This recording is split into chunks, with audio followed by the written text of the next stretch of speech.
नमस्कार, मैं हूं निखिल और ये हमारा वीकली डिफेंस राउंड अप रखवाले। बहुत बहुत स्वागत है दर्शकों का। हम एक अच्छी खबर के साथ में इस किस्त को शुरू करना चाहते हैं रखवाले की। अब से लगभग 1 महीने बाद जो रफाल की डिलीवरीज थी इंडिया को 36 के 36 वो पूरी हो जाने वाली है। मतलब हमारे पास में जो 2 स्क्वाड्रन्स होने थे वो पूरे हो जाएंगे। और हमें ये पता चला है, कहाँ से पता चला है, जल्द बताने वाले हैं, कि जो 36 रफाल होगा उसके अंदर काफ़ी सारे इंप्रूवमेंट्स होंगे जो हमारा पहला रफाल आया था 2019 में। ये सारी जानकारी हमें 12 नवंबर को लाइव फेस्ट में छपे एक आर्टिकल में मिली, जो रक्षा मामलों पर जानकारी देने वाली, रिपोर्टिंग करने वाली एक बढ़िया वेबसाइट है। हमने अब तक, वैसे दर्शक जान गए होंगे कि हमारी थोड़ी दोस्ती है जो लाइफ फेस्ट के करता धरता है उनसे, हमने उनसे निवेदन किया कि हम उनके आर्टिकल को लीड बनाना चाहते हैं इस बार के रखवाले की। वो अग्री कर गए हैं और उसके लिए और शो में आने के लिए भी शिवरूर आपका बहुत बहुत धन्यवाद, बहुत बहुत स्वागत है। धन्यवाद निखिल, धन्यवाद।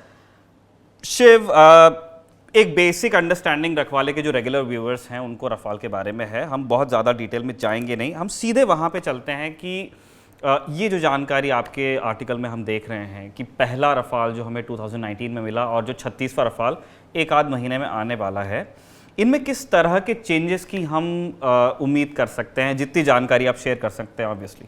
निखिल, जैसे आपने बताया कि 2019 में रफाल की डिलीवरी शुरू हो गई थी और जब पैंडेमिक शुरू हो गया था, कोविड-19 पैंडेमिक शुरू हो गया था, रफाल आने लग गए थे फ्रांस से।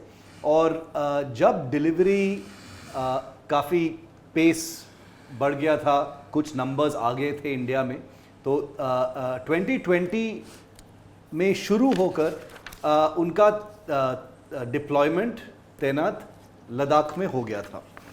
और इंडियन एयरफोर्स, वायुसेना का जो एक्सपीरियंस था निखिल और अनुभव था उस टाइम पर, वो ये था कि ये एक एब्सोल्युटली ब्रांड न्यू, बिल्कुल नई फाइटर एयरक्राफ्ट है, लड़ाकू विमान है जो आया है और इसका इस्तेमाल तो तुरंत करना पड़ेगा। हमारे पास कोई टाइम नहीं है, हम इसको बिल्कुल तुरंत तैनात करना पड़ेगा लद्दाख में, जहाँ पे एक युद्ध का माहौल ऑलरेडी बन चुका था चाइना के खिलाफ। इसलिए जो पायलट्स हैं, जो मेंटेनेंस के स्टाफ हैं, जो ग्राउंड क्रू हैं, वो सारे जो हैं उनका एक इंग्लिश में एक कहावत है Nikhil, hitting the ground running. वो यही था कि उनको कोई लीड टाइम नहीं था, कोई ऐसा लग्जरी नहीं था कि हम 2-3 हफ्ते लेंगे, इसको फेमिलियराइज करेंगे हमारे क्रू को इस विमान से, उसके बाद हम देखेंगे कि क्या क्या हो सकता है इस विमान से। उनको तुरंत तैनात करना पड़ा और एक ऑपरेशनल तौर पर यूज करना पड़ा इस विमान को निखिल। और ये एक्चुअली एक एडवांटेज था इंडियन एयरफोर्स के लिए, क्योंकि उनको बहुत जल्द पता चल गया था कि ये विमान क्या कर सकता है और अपने रिक्वायरमेंट्स के लिए, अपने जो टेरेन है, अपने चैलेंजेस जो हैं, चुनौतियां हैं लद्दाख में और अन्य क्षेत्र में, उनको काफ़ी जल्दी पता चल गया कि एक्चुअली ये क्या है। तो जैसे आपने बताया निखिल कि ये डील जो था 36 रफाल के लिए थे, 35 रफाल आ गए थे। वो जो पहला रफाल था, पहला रफाल जो डिलीवर हुआ था अक्टूबर 2019 में निखिल, वो फ्रांस में अभी भी है उस टाइम से, क्योंकि वो एक टेस्ट बेड एयरक्राफ्ट था। इसका मतलब यह है निखिल कि जो भारत ने जो स्पेसिफाई किया था इस विमान के मैन्युफैक्चरर्स को, डैसो एविएशन को, कि इंडिया का रफाल एक मॉडिफाइड वर्जन होगा और एक लिस्ट दिया था डैसो को कि हमको ये सारे जो मॉडिफिकेशंस, ये सारे जो सिस्टम्स हैं वो लगेंगे हमारे रफाल पर। तो इसलिए वो जो पहला रफाल था निखिल, वो रह गया था फ्रांस में, ताकि फ्रेंच लोग, French government, French companies, Thales, Dassault Aviation, ये सारे जो कंपनीज हैं, उस एयरफ्रेम को लेकर ये सारे जो चेंजेस और मॉडिफिकेशंस और एनहांसमेंट्स, इनको बोलते हैं इंडिया स्पेसिफिक एनहांसमेंट्स, वो सारे जो थे उस पर लगे और उसके बाद टेस्ट भी करें, क्योंकि सारे जो चेंजेस और मॉडिफिकेशंस थे निखिल, उसको टेस्ट करना पड़ा, सर्टिफाई करना पड़ा, क्योंकि वो काफ़ी नए थे, वो रफाल में इसके पहले कभी लगे नहीं थे। तो इसलिए ये काफ़ी चैलेंजिंग चीज़ था। लेकिन जो दिलचस्प चीज़ ये है निखिल कि 2019 से लेकर अभी तक, एक्चुअली 2020 से लेकर अभी तक 2 साल में वायुसेना का जो अनुभव हुआ है रफाल के साथ, उस टाइम पीरियड में उनको पता चल गया है कि कुछ फाइन ट्यूनिंग की ज़रूरत है निखिल। अगर आप सॉफ्टवेयर को लेंगे, कॉम्बैट कंप्यूटर्स को लेंगे, सेंसर्स के कुछ मोड्स लेंगे, वेदर रेडार, ये सब कम्युनिकेशन डिवाइसेस, कुछ आत्मनिर्भर इंडिजिनस कुछ कंपोनेंट्स लगने हैं, ये सारे एक लिस्ट बन गया था निखिल।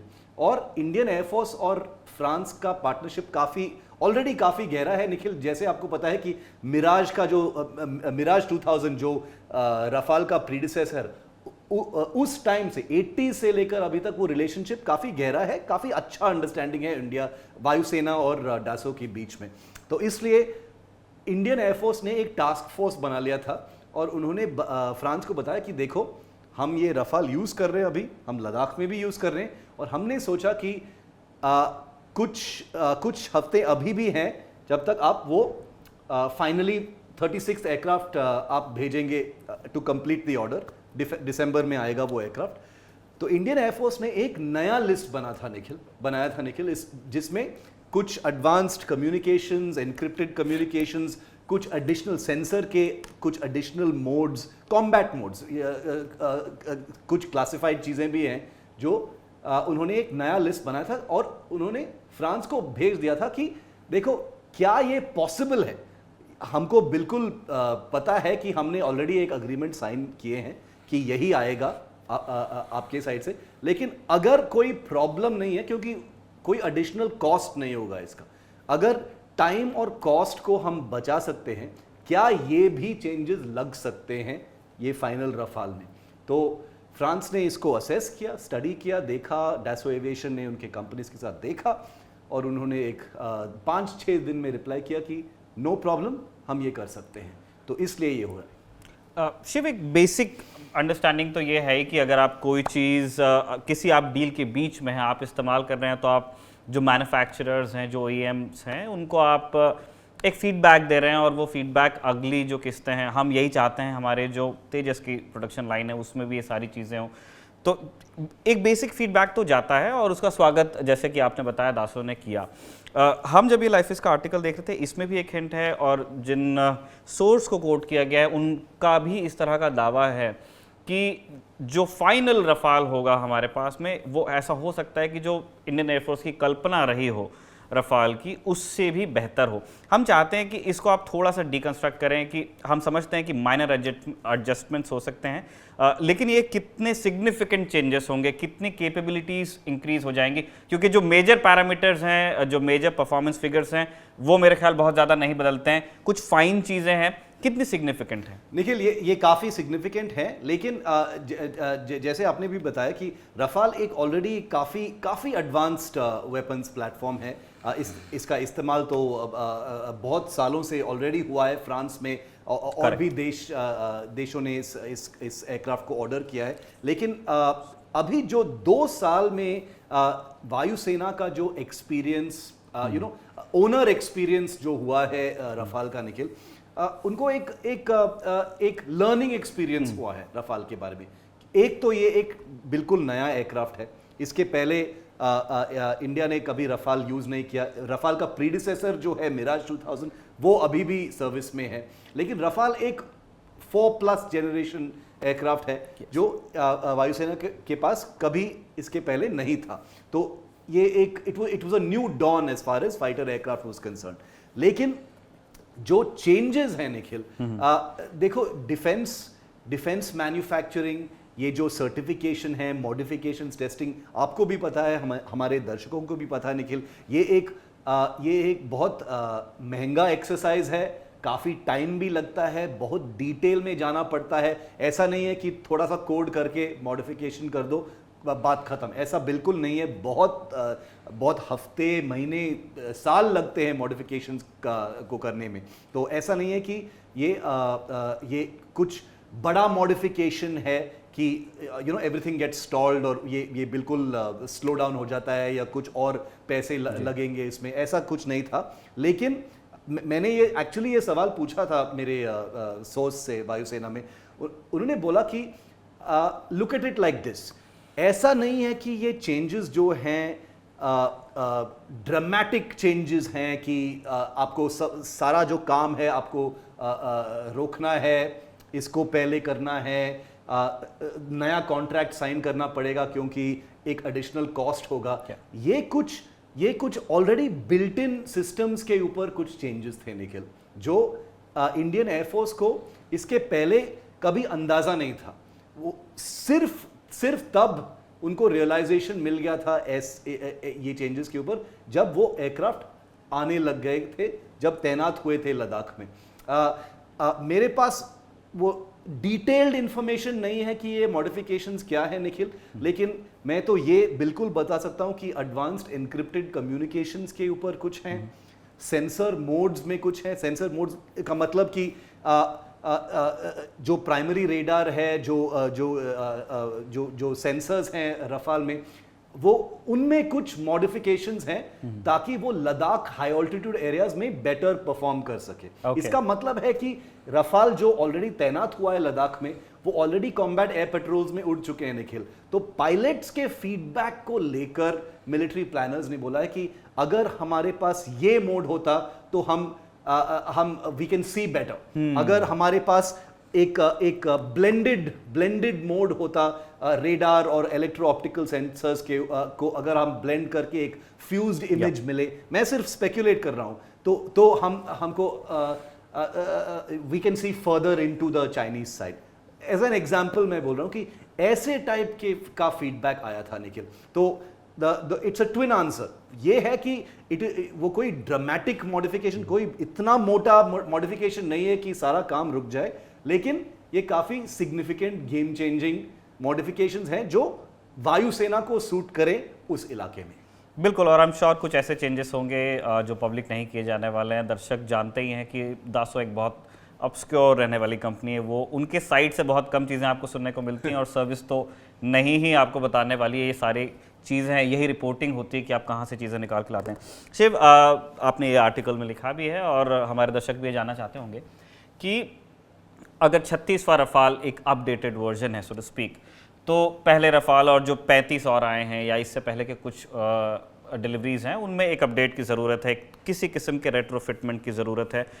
ये इसके लिए क्या कोई कैलेंडर बना हुआ है? क्योंकि हमारे दोनों जो स्क्वाड्रन्स हैं ये फॉरवर्ड डिप्लॉयड हैं, फॉरवर्ड डिप्लॉयड नहीं, इनको ऐसी जिम्मेदारियां दी गई हैं कि इनकी प्रेजेंस इंडिया में ज़रूरी है। तो इनके लिए क्या कोई कैलेंडर बना हुआ है? ये इंडिया में होगा, फ्रांस में होगा, कैसे? 18 मंथ्स निखिल, 18 मंथ्स का रेट्रोफिट प्रोग्राम है ऑलरेडी। वायुसेना और डासो एविएशन, थैलिस, MBDA, ये सारे जो कंपनीज हैं मिलकर एक कैलेंडर ऑलरेडी बन चुका है। ये रेट्रोफिट जो है एक डिटेल्ड रेट्रोफिट है, क्योंकि बहुत सारे एनहांसमेंट्स हैं जो 2 साल में ऑलरेडी वो 36th फर्स्ट फाइटर जो है रफाल नंबर 1 उस पर ऑलरेडी लग गए हैं, वो टेस्ट हो चुके हैं, सर्टिफाई हो चुका है ये एयरक्राफ्ट। तो एक्चुअली रियलिस्टिकली अगर आप देखोगे निखिल, सिर्फ एक एयरक्राफ्ट है अभी, एक रफाल है अभी जो सारे इंडिया स्पेसिफिक एनहांसमेंट्स और मॉडिफिकेशंस उस विमान पे ऑलरेडी लग गया है।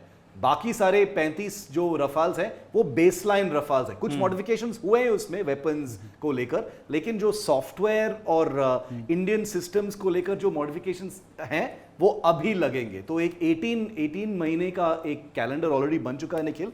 जब ये रफाल आई आएगा, उसका कोड नेम इंडियन एयरफोर्स में है रफाल आई, क्योंकि उनको एक ऑलरेडी एक रिकग्निशन है बिटवीन फ्रांस एंड इंडिया की ये जो रफाल है इतना मॉडिफाई हो चुका है, इतना फाइन ट्यून हो चुका है इंडिया के लिए कि it has a separate designation Rafale I standing for India. ये एक अनऑफिशियल डेजिग्नेशन है, अभी तक कोई ऑफिशियल नहीं है इस चीज़ पर, लेकिन 18 मंथ्स दिसंबर में ये विमान आएगा निखिल। शायद जनवरी-फरवरी के बीच में ये शुरू होगा ये रेट्रोफिट प्रोग्राम, और उसके बाद it will go on till the end of 2024। और ये भी समझने वाली बात है क्योंकि दर्शक बिल्कुल याद ही कर रहे होंगे कि 2016 में जब प्राइम मिनिस्टर मोदी ने फ्रांस में जाकर के इस बात का ऐलान किया था कि हम ऑफ द शेल्फ खरीद रहे हैं, तो वो एक वाइल्ड कार्ड की तरह था। बहुत सारे लोगों को इस बात की जानकारी थी नहीं। इनफैक्ट बीट में भी लोग जानते थे कि MMRCI इज़ डेड, लेकिन किसी को ये नहीं मालूम था कि ये खरीद के ही ले आएंगे। और काफ़ी अर्जेंट डिलीवरीज की गुजारिश की गई थी फ्रांस से और दासो से, जिसको उन्होंने ऑनर करने की कोशिश की। इसलिए 3 साल के भीतर जनरली एयरक्राफ्ट अगर आप चेंजेस करवा के मंगवा रहे हैं, तो उसका जैसे शिव ने आपको बताया, उसमें लगाने में, उसकी टेस्टिंग में, उसके सर्टिफिकेशन में टाइम लगता है, 5 साल, कभी कभी डेकेड्स भी लगते हैं। अगले सवाल पे हम चलना चाहते हैं शिव। 36, अब यहाँ से बात थोड़ी सी पुरानी हो जाएगी, और जिस चीज़ से हमारे दर्शक भी आजिज़ आ गए होंगे कि 36 की जब डिलीवरी पूरी हो जाती है तो फिर एक ऑब्वियस सवाल आता है कि आगे क्या।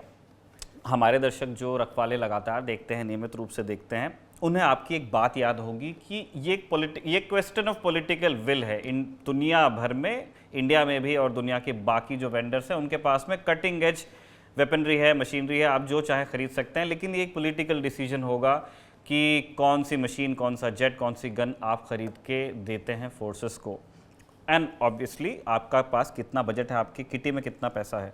शिव, हम ये जानना चाहते हैं कि अगर ये यूएस प्रेशर जिसकी बात आप बार बार करते हैं और लाइफ में भी जिसका जिक्र है, ये ना होता तो क्या इंडिया के लिए थोड़ा आसान होता? मैं नहीं कह रहा हूँ कि MMRCA जीत जाता रफाल, माफ़ कीजिए MRFA, जो हमारा अगला एक ऑर्डर आने वाला है 125 जेट्स का, लेकिन क्या एक और जो कंसिडर किया जा रहा था कि 1 या 2 स्क्वाड्रन्स हम ले लेंगे, क्या थोड़ा ईजी होता? निखिल, ये तो बिल्कुल साफ है कि ये काफ़ी इजी होता, लेकिन हमको भूलना नहीं चाहिए कि भारत ने ये सारा जो अमेरिकी दबाव जो है, उस दबाव का माहौल जो है, उसके बीच में रफाल को चुना था। तो वो हमको कभी भूलना नहीं चाहिए। We have chosen the Rafale despite American pressure. लेकिन रफाल तो का ऑर्डर तो हो गया। अब यूएस का जो स्टैंड है वो है कि ठीक है, आपने 36 रफाल ले लिए, ठीक है, वो हम साइड पे रखते हैं। अब बताओ कि क्या करना है। ये जो MRFA का कॉन्ट्रैक्ट है, मल्टी रोल फाइटर एयरक्राफ्ट, भारतीय वायुसेना को 114 जेट्स चाहिए, जिसमें से ज़्यादा जो है, मेजॉरिटी जो है इंडिया में बनेंगे। तो यूएस का साफ साफ एक पॉलिटिकल मैसेज है कि देखो, हमारा एक स्ट्रेटेजिक रिलेशनशिप है, तो let's not fool around, let's talk business now. वो ये क्लियर मैसेज है अमेरिका से। लेकिन इंडिया और फ्रांस के बीच में काफी डिफेंस बिजनेस ऑलरेडी है निखिल। ऐसा नहीं है कि फ्रांस एक छोटा मोटा डिफेंस सप्लायर है। इंडिया और फ्रांस का जो डिफेंस रिलेशनशिप है बहुत सालों पुराना है। हमारे पास सबमरीन्स हैं फ्रांस के, मिराज 2000 का अनुभव है हमारा। उसके पहले भी काफ़ी एयरक्राफ्ट, जैगुआर तो एंग्लो फ्रेंच एक एयरक्राफ्ट है। तो इंडिया और फ्रांस के बीच में डिफेंस रिलेशनशिप बहुत ही गहरा है, और it is older than the India American defence relationship. लेकिन फ्रांस को भी पता है कि ये एक पॉलिटिकल डिसीजन होगा, इसलिए उनका जो थ्रस्ट है वो सिर्फ ये है कि देखो, आपके पास काफ़ी सारे इंडिजिनस प्रोग्राम्स हैं, LCA Mark II है, आमका है, ये है, वो है, टेड BF है, आपके पास इंडिजिनस प्रोग्राम्स हैं। आप बोलते हो आत्मनिर्भरता का फोकस रखना चाहिए एविएशन और एयरक्राफ्ट मैन्युफैक्चर में, इसलिए हम बोलते हैं, फ्रांस का स्टैंड ये है निखिल, कि हम बोल रहे हैं कि आपने रफाल ऑलरेडी लिया है, आपने काफ़ी पैसे खर्च कर चुके हैं इंफ्रास्ट्रक्चर में और इस विमानों को सपोर्ट करने के लिए, तो इसलिए हम बोलते हैं आप 3-4 और रफाल स्क्वाड्रन्स ही ले लो। आप ऐसा बेवकूफ़ी मत करो कि कुछ और एयरक्राफ्ट ले लो, उसके ऊपर भी आप इंफ्रास्ट्रक्चर का इन्वेस्टमेंट करो। आपके पास ऑलरेडी रफाल है, 3-4 स्क्वाड्रन और 100 रफाल और ले लो हमसे, और उसके बाद हम आपका मदद करेंगे इंडिजिनस प्रोजेक्ट्स में। वो है फ्रांस का स्टैंड अभी निखिल। और काफ़ी एविएशन एक्सपर्ट्स का भी ये स्टैंड है कि ये एक्चुअली मेक सेंस। बिल्कुल, आपने इतनी मुश्किल, आपने इतना टाइम लगा के, समय लगा के, एनर्जी लगा के आपने रफाल को चुना है, तो अब क्यों कुछ दूसरा एयरक्राफ्ट को चुने? क्यों? It does not make sense according to many experts. So that is where things stand right now Nikhil. बिल्कुल, और हम इस चीज़ को भुगत रहे हैं, जो जिसके तरफ शिव हिंट कर रहे हैं कि आप दोबारा से अगर आप फ्रॉम स्क्रैच चालू करते हो तो बहुत दिक्कत होती है। अपैचीज आपने इंडियन एयरफोर्स को दिए हैं, अपैचीज आपने साइन करके रखे इंडियन आर्मी के लिए भी। अब वो इतना कॉम्प्लिकेटेड प्रोसेस हो गया है कि एक दूसरी सर्विस को अगर ले, वो एग्रीमेंट ही दूसरा है, उनकी ट्रेनिंग वगैरह सब कुछ वो दोबारा करना चाहते हैं, और इसीलिए वो प्रोसेस जीरो से आगे बढ़ ही नहीं पा रहा है, कागजी कार्रवाई से आगे, क्योंकि इनको लगता है कि यार ये इतना कम्बरसम है, और सिर्फ 6 आप एयरफ्रेम्स वहाँ से ले रहे हो। मैं ही नहीं कह रहा हूँ कि वो नहीं खरीदे जाएंगे, लेकिन वो थोड़ा ठंडे बस्ते में तो है ही। शिव, एक चीज़ आपने बताया कि जो थिएटर स्पेसिफिक हमारा एक्सपीरियंस था हाई ऑल्टीट्यूड पे, वो फीडबैक इंडियन एयरफोर्स ने शेयर किया है दासो के साथ में, और फिर वहाँ से कुछ चेंजेस किए जा रहे हैं। हमने एक चीज़ देखी कि ग्लोबल लेवल पे एक इवेंट हुआ है जिसने बहुत सारे डॉक्ट्रिन्स और मशीन्स और ट्रेनिंग और मतलब पूरा एक तरह से किताब को रीराइट करने के, नहीं अगर पूरी रीराइट हो रही तो एक नया चैप्टर जोड़ने की कोशिश की है, जो यूक्रेन में हमने कॉन्फ्लिक्ट देखा है। और हमने देखा है कि दोनों साइड से एयर पावर ने स्ट्रगल बहुत किया है। हम ये समझना चाहते हैं कि क्या यूक्रेन में जो कुछ हुआ है वहाँ से भी कोई लेसन्स थे? हो सकता है वो फ्रेंच एयरफोर्स की ख्वाहिश रही हो सकता है वो इंडियन एयरफोर्स की ख्वाहिश रही हो। जैसे एक चीज़ सुनने को मिलती है कि सीड और डीड मिशंस के लिए वो चाहते हैं कि रफाल्स को थोड़ा सा और बेहतर कैलिब्रेट किया जाए। क्या इस तरह की भी कोई जानकारी है? निखिल, सर्वाइवेबिलिटी और इलेक्ट्रॉनिक वॉरफेयर एक बहुत ही गहरा फोकस है, और एक्चुअली मैंने एक पहले नहीं बताया था, लेकिन कुछ जो नए मॉडिफिकेशंस का लिस्ट है जो वायुसेना ने भेजा है फ्रांस को, उसमें इलेक्ट्रॉनिक वॉरफेयर के भी कुछ चीज़ें हैं उस लिस्ट में। डिटेल्स पता नहीं है, लेकिन इलेक्ट्रॉनिक वॉरफेयर जैमिंग को लेकर कुछ सिस्टम्स का रिक्वेस्ट है उसमें। निखिल, यूक्रेन का जो एक्सपीरियंस है, यूक्रेन को ऑब्जर्व करके ये मोटा मोटा ये पता चल जाता है कि अगर एक देश के पास मजबूत एयर डिफेंस सिस्टम्स होते हैं तो एक बहुत बड़ा देश जिसके पास बहुत कॉम्बैट विमान हैं, फाइटर एयरक्राफ्ट है, बॉम्बर एयरक्राफ्ट हैं, वो काफ़ी वल्नरेबल हो सकते हैं। अगर आपके पास अच्छे surface to air missile systems हैं, अच्छे एंटी मिसाइल सिस्टम्स हैं, अच्छे shoulder fired anti air anti helicopter missile systems हैं अगर है आपके पास, तो आप एक बहुत ही बढ़िया एयर डिफेंस कर सकते हो देश के लिए, देश का, और बहुत डैमेज इन्फ्लिक्ट कर सकते हो दुश्मन पर। तो वो है यूक्रेन का एक्सपीरियंस। तो इसलिए निखिल, एक बहुत ही बड़ा लेसन जो इंडिया को मिला है, the experience is not the same, लेकिन जो एक लेसन जो मिला है इंडिया का, वो ये है कि India has ignored its air defence gaps for too long. हम काफ़ी प्रायोरिटी और फोकस करते हैं ऑफेंसिव एयर पावर पर, लेकिन हम एयर डिफेंस पर इतना फोकस और इतना एनर्जी हमने नहीं लगाया। इसलिए इतने सालों बाद निखिल हमने S-400 लिया है, हमने स्पाइडर लिया है, अब आकाश ले रहे हैं, अब BMD का सिस्टम का डेवलपमेंट हो रहा है। बहुत सारे एयर डिफेंस डिफरेंट सिस्टम्स हमने लिए हैं, लेकिन एक कॉम्पोजिट स्ट्रक्चर्ड क्रेडिबल जो बोलते हैं एयर डिफेंस सिस्टम इंडिया का, वो अभी तक नहीं है। काफ़ी सारे गैप्स हैं, काफ़ी मोटे गैप्स हैं हमारे एयर डिफेंस में। तो मैं बोलूँगा कि ये एक बहुत ही महत्वपूर्ण लेसन है यूक्रेन से निकल, जो हमको सीख लेना चाहिए। शिव, एक थोड़ा विषयांतर होगा, लेकिन हम ये जानना चाहते हैं कि अव्वल तो हमने 2 एब्रिविएशंस इस्तेमाल किए थे, फुल फॉर्म सबको पता है, suppression of enemy air defences. हम चाहते हैं कि सीड और डीड मिशंस को आप थोड़ा सा एक्सप्लेन कर दे फॉर आवर व्यूअर्स, वन। और दूसरा हम ये चाहते हैं कि आपने बताया कि रशिया इज स्ट्रगलिंग, वो बात सही है, लेकिन विद परमिशन मैं इसमें एक चीज़ जोड़ना चाहता हूँ कि वो एयर डिफेंस में भी उन्होंने बहुत अच्छे सिस्टम्स बनाए हैं, बढ़िया एयर डिफेंस के आप ये कह लीजिए ट्रेनिंग के लेवल पे और मशीनरी और इंजीनियरिंग, इन सारे लेवल्स पे रूस कम ताकतवर नहीं है। तो क्या वो वजह रही होगी कि वो यूक्रेनियन एयर डिफेंस से डील नहीं कर पा रहे हैं? क्योंकि उन्होंने वो सिस्टम्स बना के दुनिया भर को एक्सपोर्ट किए। इनफैक्ट जो यूक्रेन इस्तेमाल कर रहा है, बहुत सारे सिस्टम्स वो सोवियत ओरिजिन के या रशियन ओरिजिन के हैं। तो कहाँ रूस की गरारी फंस रही है? निखिल, आपका पहला सवाल था SEAD and DEAD on suppression of enemy air defences.